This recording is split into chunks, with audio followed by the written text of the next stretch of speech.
नमस्कार, आप देख रहे हैं रिप्रेजेंट इंडिया न्यूज़ और मैं हूं मनीषा श्रीवास आपके साथ। अखिल भारतीय महानुभाव परिषद नागपुर जिला द्वारा भगवान सर्वज्ञ श्री चक्रधर स्वामी का 804वां अवतरण दिन नागपुर में 7 सितंबर को आयोजित किया जा रहा है और इस कार्यक्रम का उद्घाटन महाराष्ट्र के उप मुख्यमंत्री देवेंद्र फडणवीस व केंद्रीय मंत्री नितिन गडकरी के शुभ हस्ते किया जाएगा। इसी विषय को लेकर हमारे रिप्रेजेंट इंडिया न्यूज़ ने अखिल भारतीय महानुभाव परिषद नागपुर जिले के पदाधिकारियों व सदस्यों से बात की। आइए देखते हैं हमारे रिप्रेजेंट इंडिया न्यूज़ की यह खास रिपोर्ट।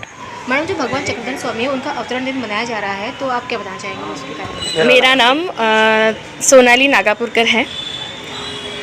कल पूरे भारतवर्ष में 5 सितंबर को श्री चक्रधर स्वामी का अवतरण दिन मनाया जा रहा है। वैसे तो 800 साल हो गए हैं स्वामी का अवतरण दिन होके, तो आज शासन की तरफ से जो हो रहा है इसकी वजह से पूरे महानुभाव संप्रदाय में या फिर अलग ही संप्रदाय में उसकी एक बहुत चर्चा है या फिर उनको बहुत ही हर्ष हुआ है कि ये जो अवतरण दिन मनाया जा रहा है, क्योंकि पूरे भारतवर्ष में ये जो कल का अवतरण दिन है वो मनाया जा रहा है। और इसकी जो 7 तारीख को जो नागपुर सिटी में जो अवतरण दिन मनाया जा रहा है उसकी तो बहुत ही भव्य दिव्य ऐसी तैयारियां चल रही है। बहुत मतलब पूरे नागपुर शहर में झांकियां होंगी या बहुत सारे महंत विद्वान बाबा लोग आने वाले हैं। और वहाँ सर्वज्ञ श्री चक्रधर स्वामी का जो तत्व ज्ञान है, उन्होंने जो समाज को एक नई प्रेरणा दी है, स्त्री हो या पुरुष हो या फिर पशु क्यों ना हो, लेकिन उनके साथ कैसा व्यवहार होना चाहिए, मनुष्य ने कैसे किस प्रकार रहना चाहिए, स्त्री ने अपना धर्म कैसे संभालना चाहिए और स्त्री को किस प्रकार पूरे धर्म कार्य हो या फिर पूरे समाज में उसको पुरुष के समान एक मान्यता भगवान सर्वज्ञ श्री चक्रधर स्वामी ने दी हुई है। तो ये जो सारी तत्व जो है वो वहाँ एकंदरित सब बाबा लोग जो आएंगे वो अपने माध्यम से बताएंगे। 804 अवतरण दिन है, इसके बारे में आप क्या बताना चाहेंगे? भगवान सर्वज्ञ श्री चक्रधर प्रभु इस महाराष्ट्र के एक ऐसे अलौकिक अवतार है कि जिन्होंने अपने दिव्य उपदेशों के माध्यम से अनेक भक्तों को समाज सुधारने का मूल मंत्र दिया है।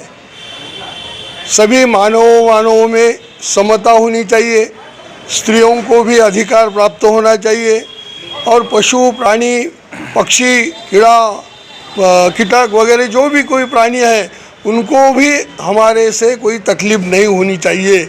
ऐसी भूत दया भगवान श्री चक्रधर स्वामी के दिव्य उपदेशों में मिलती है। महाराष्ट्र में इतनी बड़ी क्रांति हुई है महानुभाव पंथ के माध्यम से, सर्वज्ञ श्री चक्रधर प्रभु के माध्यम से जो एक विशाल महानुभाव संप्रदाय का निर्माण हुआ है, तो उसके माध्यम से भगवान श्री चक्रधर स्वामी की जो दैनंदिनी लीलाएँ हैं उस लीला चरित्र का निर्माण हुआ है।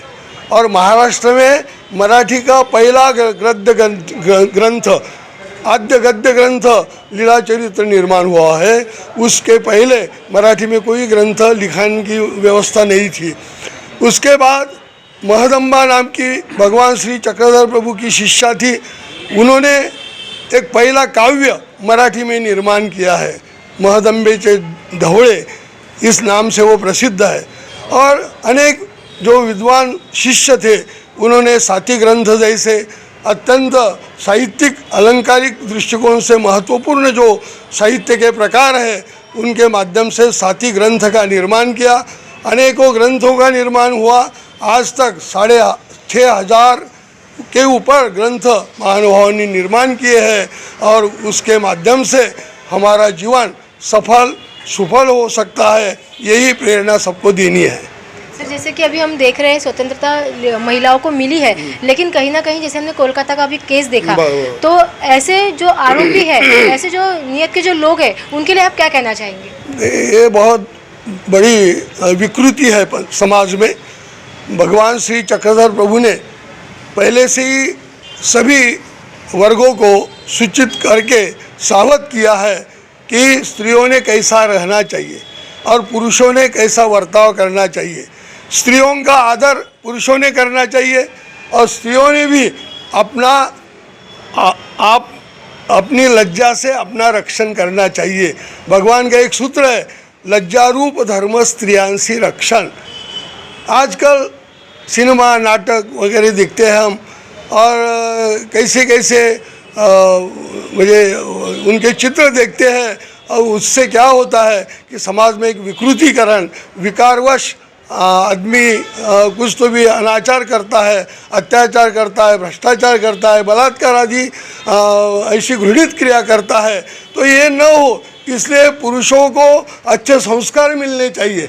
शाला कॉलेजेस में बचपन से वो संस्कार मिलने चाहिए और स्त्रियों को भी वो संस्कार मिलने चाहिए कि भगवान का एक सूत्र है, आपको भी बहुत अच्छा लगेगा। वो भगवान कहते हैं कि आपुली मांडी पर पुरुषा देखो ने दीजे की।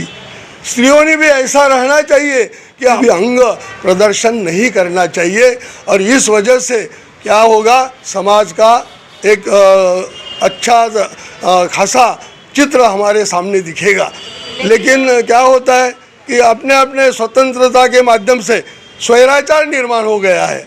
भगवान ने स्वतंत्रता मोक्ष ये भाइयों को ही बताया है कि स्वातंत्र्य, सर्वांगीण स्वातंत्र्य, लेकिन इस प्रकार का स्वातंत्र्य जिससे दूसरों का भी भला हो और अपना ही भला हो। बोलो।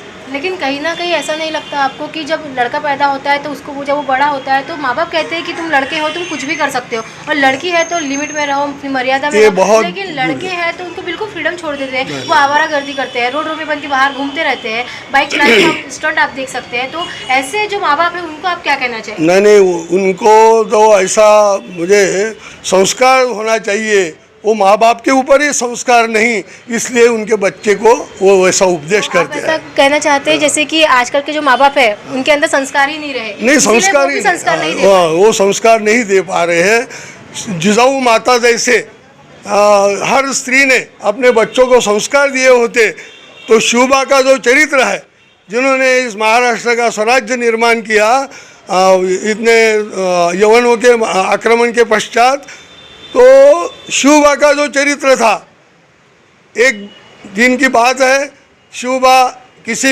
मित्र के साथ एक तमाशा देखने के लिए गए थे और जब वो तमाशा देखकर वापस आए तो जिजाऊ माता बेचैन हो गई थी, कहाँ गया रात को।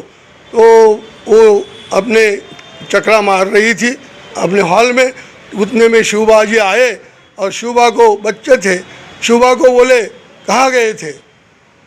और सत्य बोलने का कोई चांस ही नहीं था, क्योंकि सत्य बोलने का उपदेश उनको मिला था।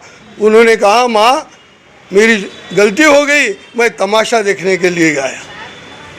जिजाऊ माता बोलने लगी, शिवबा मैं यदि मेरे पैर पर घुंघरू बांधकर तेरे सामने नाचूंगी तुझे अच्छा लगेगा? शिवबा बोले बस माँ, आज से मैं कभी भी तमाशा नहीं देखूंगा। और स्त्रियों की इज्जत जो हमारे शिवबा ने की, इतनी इज्जत की कि यवन लोग सुद्धा ये मानने लगे कि शिवबा के सानिध्य में हमारी कोई भी स्त्री गई तो वो सुरक्षित ही रहेगी। तो ये जो संस्कार होते हैं, शिवबा का उदाहरण इसलिए मैंने दिया कि हर घर में ऐसी जिजाऊ माता निर्माण होनी चाहिए, तब शिवबा जैसे संस्कारी पुत्र निर्माण हो सकते हैं। और यही उपदेश भगवान श्री चक्रधर प्रभु ने 800 साल पहले किया कि इस प्रकार तुम रहो, लज्जा रूप धर्म श्रेयसी रक्षण, तुम्हारी लज्जा वही तुम्हारा रक्षण है। अच्छा।